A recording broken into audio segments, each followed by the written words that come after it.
सुप्रभात मेरे प्यारे छात्रों, ठीक हैं आप सभी।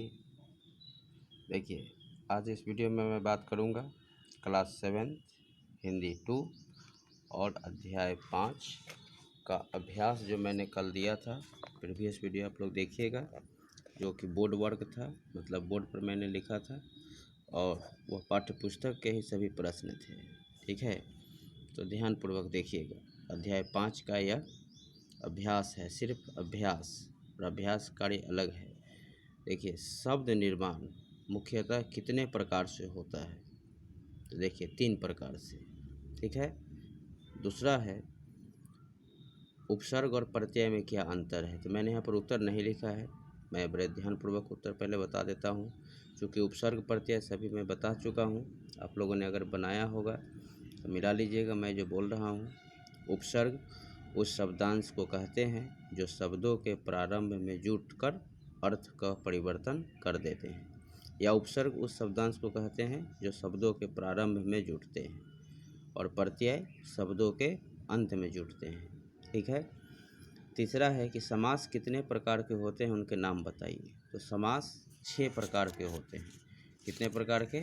6 प्रकार के, और उनका नाम भी मैंने लिखा था, फिर भी मैं आपको दिखा देता हूँ।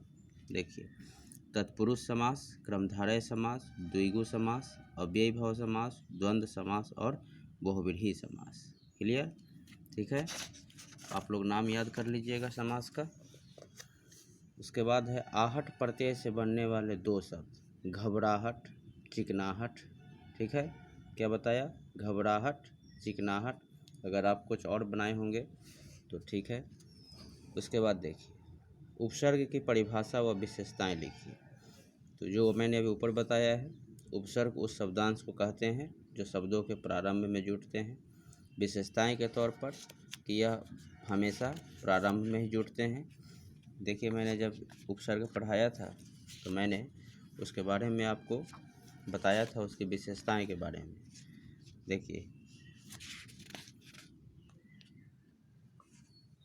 मैंने बताया था कि उपसर्ग हमेशा प्रारंभ में जुटते हैं, कभी भी अंत में नहीं जुटते हैं। प्रत्यय किसे कहते हैं? तो प्रत्यय शब्दों के अंत में जुटते हैं। इसके कितने भेद होते हैं याद कीजिए, कृत प्रत्यय और तद्धित प्रत्यय। प्रत्येक का नाम मैंने बता दिया। समास किसे कहते हैं, उदाहरण द्वारा समझाइए। तो 2 या 2 से अधिक पद जब अपने बीच के विभक्ति को छोड़कर आपस में जुट जाते हैं।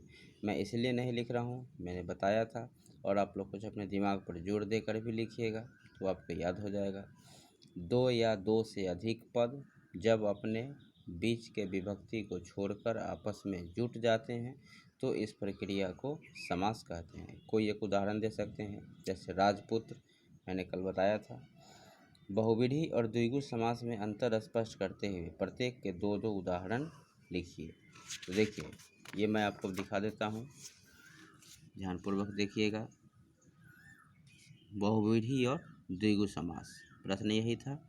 तो देखिए, बहुव्रीहि समास में बहुत से ऐसे समस्त पद हैं जो संख्यावाची हैं, अतः इन समस्त पदों और द्विगु समास के समस्त पदों में अंतर समास विग्रह करके ही किया जा सकता है। जैसे देखिए, दशानन, 10 आननों का समूह अगर लिखेंगे तो द्विगु समास, और 10 आनन है जिसके अर्थात रावण लिखेंगे तो बहुव्रीहि। ठीक है, क्लियर है? उदाहरण भी क्या प्रश्न था? बहुव्रीहि और द्विगु समास में अंतर स्पष्ट करते हुए प्रत्येक के 2-2 उदाहरण लिखिए। अब यहाँ से मैंने फिलअप किया है, मतलब रिक्त स्थान जो भी बनाने हैं वो मैंने बनाया है। देखिए, निम्नलिखित शब्दों में से उपसर्ग व मूल शब्द को अलग करके लिखिए। परमार्थ है, पर है, यहाँ गलत हो गया है, प और पर, और मूल शब्द है अर्थ। अवधारणा, अ उपसर्ग है और धारणा मूल शब्द। निर्जीव, निर उपसर्ग है, जीव मूल शब्द है। प्रताप, प्र उपसर्ग है, ताप मूल शब्द है। अनुकरण, अनु मूल उपसर्ग है और मूल शब्द करण है। ठीक है, दूसरा है कि कोष्ठक में दिए गए शब्दों में उचित प्रत्यय जोड़कर रिक्त स्थान भरिए। देखिए, यहाँ पर हिंट्स दिया हुआ है कि इसी में आपको शब्द निर्माण करना है। उसकी आवाज़ में बहुत मिठास है, हमें अपनी लिखावट पर भी ध्यान देना चाहिए।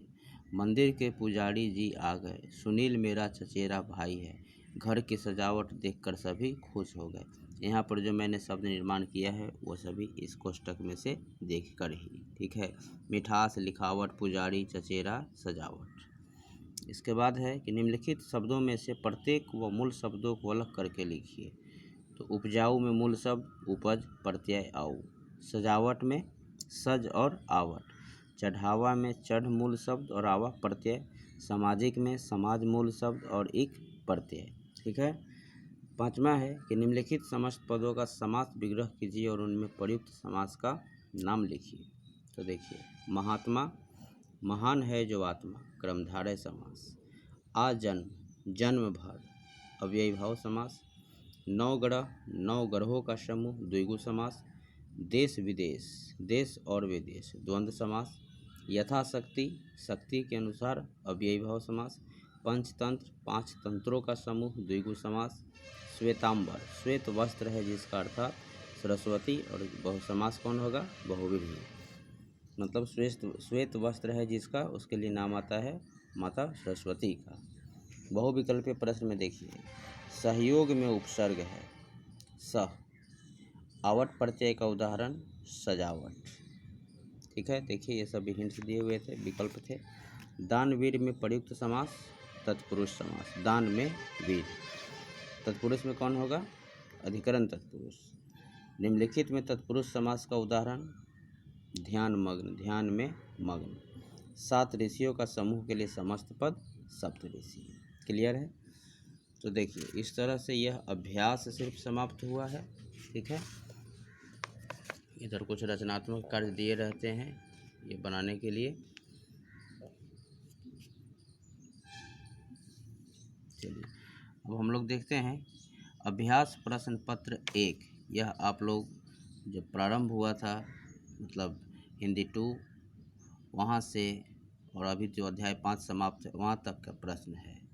यह आप लोग सॉल्व कीजिएगा, खुद बनाइएगा। देखिए, भाषा किसे कहते हैं, भाषा के 2 मुख्य रूपों के नाम लिखिए। संधि से क्या अभिप्राय है, उदाहरण द्वारा स्पष्ट कीजिए। विकारी और अविकारी शब्दों में अंतर बताइए। उपसर्ग की परिभाषा व विशेषताएं लिखिए। आगे है खाली स्थान कि 14 सितंबर को डैश मनाया जाता है। अंग्रेजी भाषा डैश लिपि में लिखी जाती है। तलव्य से मूर्धन्य से दंत स ह डैश व्यंजन है। व्यंजनों के उच्चारण में डैश की सहायता ली जाती है। व्याकरण के नियम डैश की शुद्धता बनाए रखते हैं, ठीक है। ध्यानपूर्वक देखिएगा प्रश्न। निम्नलिखित शब्दों का संधि विच्छेद कीजिए। महाशय, सदैव, गंगोर्मी, राजर्षि, उद्योग। चौथा है निम्नलिखित शब्दों में से उपसर्ग व मूल शब्द को अलग करके लिखना है। देखिए, परमार्थ, अवधारणा, निर्जीव, प्रताप, अनुकरण, ये तो मैंने अभी बनवा दिया है, ठीक है। तो एक ऐसे ही समाप्त हो गया। और इसके बाद है इधर भी निम्नलिखित समस्त पदों का समास विग्रह कीजिए और उनके प्रयुक्त समास का नाम लिखिए। तो देखिए, महात्मा, जन्म भर, ये भी मैंने बनवा चुका है, ये भी क्लियर हो गया है। उसके बाद दानवीर में प्रयुक्त समास कौन सा होगा, दान में वीर, तत्पुरुष, ये भी मैंने बनवा दिया है। आवट प्रत्यय का उदाहरण सजावट। वाक्य में प्रयुक्त होने पर शब्द क्या कहलाएंगे, पद कहलाएंगे। नयन का संधि विच्छेद ने जोड़ अन। पंचमाक्षर के स्थान पर प्रयुक्त होता है अनुस्वार और अनुनासिक में से एक लिखना है, ठीक है। तो अनुस्वार होना चाहिए। मातृभाषा को बच्चा सीखता है परिवार से, ठीक है। अब आप इस तरह से आप लोगों का यह अभ्यास कार्य समाप्त होगा, ठीक है। तब हम लोग चलेंगे नेक्स्ट वीडियो में अध्याय 6 के साथ, शब्द भंडार के साथ। धन्यवाद।